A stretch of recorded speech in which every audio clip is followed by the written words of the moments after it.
안녕하세요. 원종영 선교사입니다. 날마다 말씀과 함께 오늘 말씀은 고린도전서 7장입니다.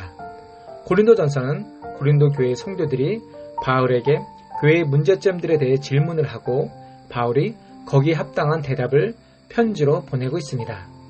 오늘은 고린도 교인이 바울에게 독신으로 사는 것이 어떠한지를 질문합니다. 우리 인생에 가장 중요한 것이 있다면 무엇이겠습니까? 바로 결혼이라 생각합니다. 그러면 복음적인 결혼은 어떤 것일까?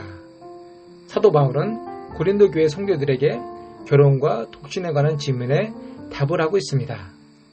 1절에 보면 바울은 남자가 여자를 가까이 아니함이 좋으나 라고 말씀하십니다.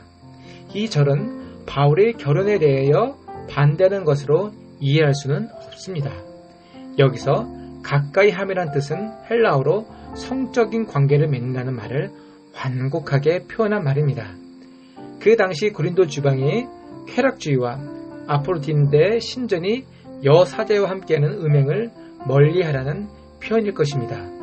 바울은 결혼을 음행을 피하기 위한 수단으로 제시합니다. 그러나 이것이 결혼을 권장하는 유일하고 절대적인 이유가 될 수는 없습니다. 바울은 타락한 고린도에서 순결을 지키며 도덕적 질서를 유지하기 위한 최선의 방법을 제시한 것입니다. 하지만 그 뜻이 결코 결혼을 음행이나 간음을 방지하는 수단으로 삼고자 하는 것은 아니었습니다.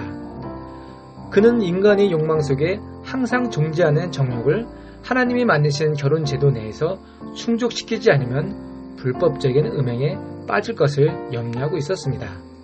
또한 결혼은 음행이나 방탕으로부터 자유를 얻게 합니다. 사람은 본능적으로 성적인 욕구가 있습니다.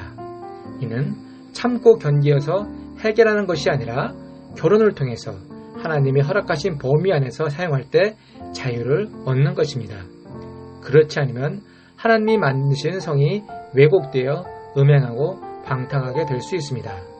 따라서 한 남자와 한 여자의 결혼은 영적 원리에 근거한 현실적이고 실제적이며 육체적인 결합이라고 할 수 있습니다. 자, 그렇게 결혼을 했습니다. 결혼하면 금세 행복할 것이라고 생각하나요? 결혼은 죄성을 지닌 인간들이 만남에게 결혼하면 그때부터 자주 싸움과 다툼이 일어납니다. 그래서 바울은 3절에 행복한 가정을 이루기 위해서는 남편과 아내는 각자 자신의 의무를 다해야 한다고 말씀하고 있습니다. 이는 당시 고린도 교인들이 올바른 부부의 의무를 행하지 않고 서로에 대한 무관심과 비도덕적인 음행을 자행함으로 결혼의 고귀한 가치를 망각한 자들이 많았음을 시사하고 있습니다. 그 당시 고린도 지방은 헬레적 사고가 성행해 육신을 열등하거나 악하게 보았습니다. 하지만 구약 성경에 뿌리를 둔 히브리즘은 몸을 악하게 보지 않고 하나님의 선한 피조물로 보고 있습니다. 육신을 입고 있는 인간에게 배고픔과 갈증, 성욕 등은 당연한 것이며 선한 것입니다. 다만 하나님께서 정해놓으신 말씀의 경계를 넘어서는 것이 악한 것입니다. 말씀의 경계는 5절에 틈이라는 단어와 연결되는데 우리는 말씀의 경계를 넘는, 즉 사탄에게 틈을 주지 말라고 바울은 에베소서 4장 27절에 말씀하고 있습니다. 몸도 멀어지면 마음도 멀어진다는 말이 있습니다. 우리는 연약한 육체를 갖고 있기 때문에 육체의 소욕을 절제할 수 없습니다. 부부간에 소원해지고 관계가 삐덕거리면 사탄의 유혹이 올 수 있습니다. 바울은 고린도 교회의 교인들에게 결혼에 관한 이야기를 쓰면서 7절부터는 자신과 같은 독신으로 살기를 원한다고 쓰여있습니다. 독신의 삶은 가정에 얽매이지 않고 권력이나 재상에 대한 욕심에서 자유로울 수 있습니다. 오로지 하나님의 일에 전념할 수 있습니다. 그러나 독신으로 사는 데는 문제가 있습니다. 정욕을 절제해야 한다는 것입니다. 독신으로 살다가 방탕하게 되어 더욱 죄를 짓는 사람도 많이 있습니다. 그래서 바울은 절제할 수 없다면 결혼하는 것이 낫다고 말합니다.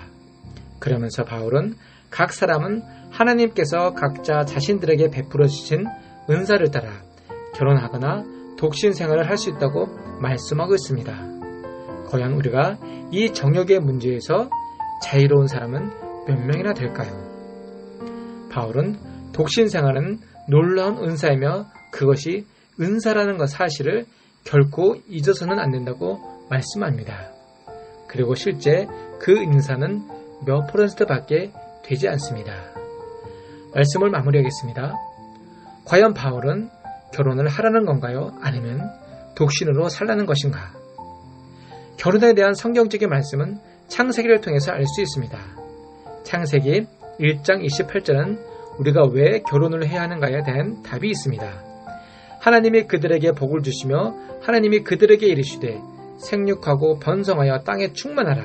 땅을 정복하라. 바다의 물고기와 하늘의 새와 움직이는 모든 생물을 다스리라 하시니라 말씀하고 있습니다.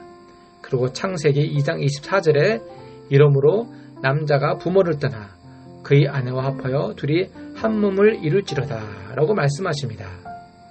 부부란 육체적 뿐 아니라 영적으로도 하나입니다.